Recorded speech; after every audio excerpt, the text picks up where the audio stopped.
광주시립 무동도서관과 함께 떠나는 이번 탐방은 전남의 관문 장성 나들목길 위에서 펼쳐졌던 조상들의 삶과 이곳에서 활동했던 홍길동에 대해서도 알아보는 시간이 될 것입니다. 저희는 이제 미륵불을 보러 왔는데 사실은 이곳이 옛날에 뭐였냐면요, 저기 그 유림숲을 지나가지고 장성으로 접어 들어가지고 저 갈제를 넘어갑니다. 이 방장산하고 이반산 사이에 가장 낮은 언덕 부분을 넘어갔겠죠. 이 넘어가는데 여기에서 어둠침침하는데 고개를 넘어가긴 힘들잖아요. 그러면은 오후에 도착한 사람들은 가기 전에 머물겠죠. 그리고 오전에 도착한 사람들은 여기서 바로 넘어가서 정읍 쪽에서 이제 묵겠죠. 그래서 갈제를 넘어가기 전에 하루 묵었다 가는 곳이 바로 이 원덕리, 이 중학이 있던 곳이고, 이 미륵불이 있었던 이 근처, 여기서 조금만 더 올라가면은 이제 공터예요. 미륵원이라는 원이 있습니다. 원이라든가 주막이 이런 제 근처에 있는 것은 왜 그러느냐? 여러분들 지금도 아들내미 손자들이 여행을 보내줄 때 제일 먼저 뭐부터 정합니까? 어디서 잠을 잘 것인가가 제일 중요합니다. 하루에 얼마를 보고 어디까지 가서 잠을 잔다, 이게 굉장히 중요한데, 옛날 사람들은 특히나 중요하죠. 잠잘 곳이 별로 없잖아요.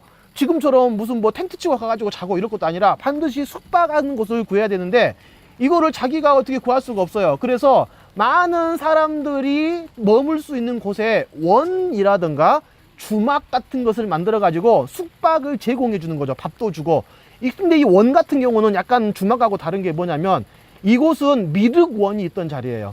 조금 더 가면은 용화원이라든가 아니면 극락원이라든가. 근데 이 단어들이 전부 다 무한 단어들입니까? 불교 용어죠.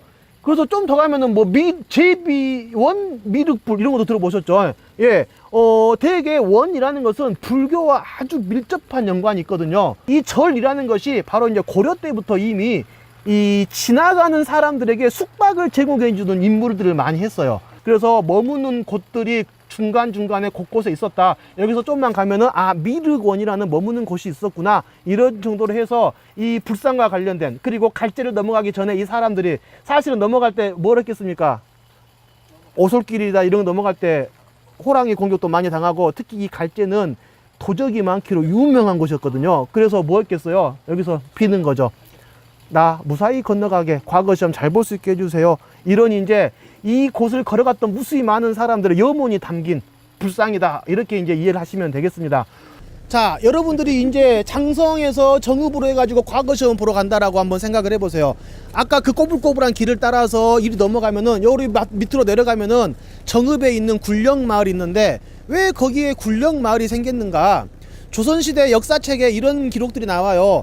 갈제를 다른 말로 뭐라 그러냐면요, 우리가 그 전라남도를 무슨 산맥 밑이라고 이야기를 주로 합니까? 노령산맥이라 그러죠. 그래서 이곳이 바로 이제 노령이라는 곳이에요. 그래서 갈대 노자를 써서 노령이라고 하고, 갈대 위자를 써서 위령이라고도 하고, 또는 이제 갈대가 있는 제라 그래서 갈제라고도 하고, 다양한 이름으로 부르던 곳입니다. 자, 근데 뭐라고 되어 있느냐? 여기는 국방의 요새다라고도 적어져 있고, 여기는 갈대가 많은데 도적이 너무 많아서 대낮에도 사람들을 무참히 죽이고 나그네들이 감히 지나갈 수가 없다라는 기록이 나와요. 그래서 중종 15년에 이 도적들로부터 나그네들을, 이 길을 지키기 위해서 바로 정읍 쪽에다가 바로 밑에 내려가면 있는 정읍 쪽 굴령 마을을, 군사가 머무는 마을을 만든 거죠. 그래서 거기에서 군사들이 지키다가 도적이 나왔다 그러면 막 쫓기는 그러한 이제 그 추격전이 벌어졌던 이 흔적들이 여기 있겠습니다.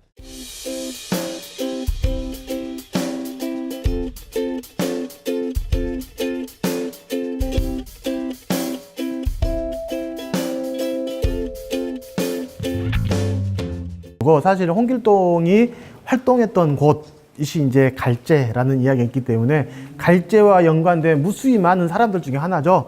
그럼 허균이가 썼던 홍길동전은 소설이라는 건 다 아시죠? 뭐 분신술하고 이거 역사는 아니잖아요. 소설인데 홍길동과 관련된 것은 두 가지, 소설 홍길동과 실제 홍길동입니다. 여기에서는 이제 실제 홍길동이 있다라고 기록을 남기는 겁니다. 연산군 일기와 왕조실록, 중종실록, 선조실록 등에는 홍길동에 관한 행적이 기록되어 있다. 특히 연산군 일기에 많이 나와 있죠. 연산군 일기에는 홍길동 체포 전후의 어수선한 분위기를 짐작케 하는 내용이 있다. 그래서 충청도, 공주까지 홍길동은 먼저 이 지리산과 무등산, 그 다음에 이 장성 그 광주 근처 이 지역에서 활동을 하고 그 다음에 바닷가 쪽으로 나가서 활동을 하다가 말년에 잡히기 직전에 공주산성 쪽에서 또 활동을 합니다. 이렇게 이제 기록이 나와 있죠. 대부분은 충청도 지역에서 홍길동이를 토벌하는 내용들이 조금씩 나와요. 이때 홍길동은 뭐겠습니까? 도적이죠. 의적이 아니라 도적. 강도라고 나와요. 강도.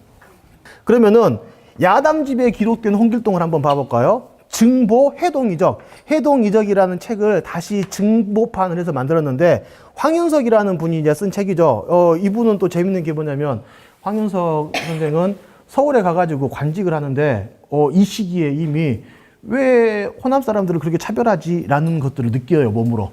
서울 사람들이 그때는 호남 차별뿐만 아니라 서울 사람이 아니면 자기들끼리 이제 차별하는 거예요. 아이고 서울도 아니면서. 그래서 이제 어떻게 하면 호남 사람들이 차별받지 않을까라는 것을 궁리를 하는데 이 황윤석 선생이 이제 내세우는 그 대책 중에 하나가 호남은 의로운 고장이라는 것을 우리는 저리의 고장이다. 이런 것을 내세워야 된다라는 이야기를 먼저 했던 사람이죠. 자, 이런 것들에 남겨 있는데 옛적의 득자니 이 사람이 들은 거죠. 국조 중요비전에 홍길동이라는 자가 있었다. 근데 이 사람은 누구냐? 재상을 했던 홍일동이라는 사람의 동생이다. 이거는 이제 실존 인물 홍길동을 적어 놓은 거예요. 저 사람은 뭡니까? 철저하게 도적 홍길동이고 이 사람은 훨씬 이전의 홍길동입니다. 자, 명나라 사신으로 갔던 자의 말이 명나라 조정에서 해외에 사신들이 있었는데 성이 홍씨였다라고 한다. 그래서 이 사람이 도망가가지고 명나라라든가 우리 주변 심지어는 어디까지 갔다 그러죠? 오키나와까지 가가지고 왕이 됐다. 이런 내용까지 이제 막 그 야담으로 나오는 겁니다. 그래서 홍길동과 관련해가지고, 그냥 실체를 알 수 있는 도적 홍길동. 그 다음에 홍일동이라는 사람의 동생으로서의 홍길동. 두 가지 홍길동이 나와요. 한자는 달라요. 한자는 서로 다르지만 옛날 사람들이 이 동자 하나 뭐 헷갈려 쓰는 것들은 별거 문제가 아니니까 그걸 가지고 두 사람은 다르다라고 하기에는 조금 무리가 있죠. 자, 그 다음에 또 이제 보면은 뭐가 있냐. 족보에 나옵니다. 만성대동보라고 나와 있죠. 이것에 보면니까 홍길동은 홍일동이죠. 그 다음에 홍상직의 아들로 나와 있죠. 홍씨 집안 족보에. 자, 그래서 뭐라고 나왔느냐. 족보에가 세상에 도수를 부렸던 자라고 기록이 되어 있다는 겁니다. 자, 그래서 소설 홍길동에 있는 내용이 갑자기 족보에 이제 섞기가 들어가는 거죠. 이 실존 인물 홍일동의 동생은 홍길동의 아버지가 누굽니까? 홍상직이죠. 홍상직이라는 사람은 기록에 의하면은 1427년인가 그 상을 당한 걸로 나와요. 굉장히 일찍 죽었죠. 그 다음에 연산군 때 잡혔을 때 홍길동은 1500년이에요. 그러면 1420년대 중반부터 1500년까지 아버지가 그때 죽었어요. 그러면은 최대로 봤을 때 어떻게 됩니까? 그 뱃속에 엄마 뱃속에 홍길동이 들어가 있었다고 했을 때 유복자라고 그랬을 때 1500년에 막 강도짓을 열심히 하고 다니고 동해번쩍 서해번쩍 한다는 홍길동은 몇 살이에요? 75살인 거죠. 75살. 과연 그래서 이 홍상직의 아들로서의 홍길동이 연산군 때 도적 홍길동하고 동시대 사람일 수 있겠느냐라는 이제 그 역사적으로 반발이 많이 생길 수밖에 없죠. 허균의 어떤 우리나라 최초의 소설이라는 그런 입장이 아니고 역사상에 있었던 인물이고 또 그것이 하나의 장성에서 그 인물을 재조명함으로써 또 우리에게 어떤 자긍심이라든가 우리 민족의 의에 대한 생각이라든가 또 우리의 어떤 우리의 개척적인 그런 정신을 나타내는 그런 것들을 보여주는 기회가 돼서 참 좋았고요. 자긍심을 가질 수 있는 기회를 주신 거에 대해서 아주 감사하게 생각합니다. 예. 오늘 비가 오는 날씨임에도 불구하고 많은 분들이 참여해 주시고 또 우산을 쓰고 걸으면서도 강사님의 말씀을 집중해서 들으시는 모습을 보고 이 강의를 기획한 저로서도 정말 뿌듯한 시간이었습니다. 이 강의를 통해 처음 만난 우리 지역의 다른 분들과 함께 서로 배려해 가면서 현장 체험하시고 또 유익하고 즐거운 시간이 되셨기를 바랍니다. 이번 주제 도서는 박정원 작가의 옛길의 유혹 역사를 탐하다입니다. 저자가 전국의 사라지는 옛길들을 직접 걸으며 탐방한 내용으로 단순히 걷기 좋은 길, 풍경이 좋은 길만을 골라 걷는 것이 아니라 우리나라의 회환과 통환, 한과 정이 스민 길을 찾아다니며 역사와 인물들을 만났습니다. 2016 도서관 기류의 인문학 프로그램을 운영하고 있는 광주시립 무등도서관은 1981년 12월 15일 개관했습니다. 광주 지역의 대표 도서관으로서 공공도서관의 활성화를 통한 서비스 확대와 시민 독서 진흥을 위해 다양한 협력 사업을 발굴, 추진하고 있습니다.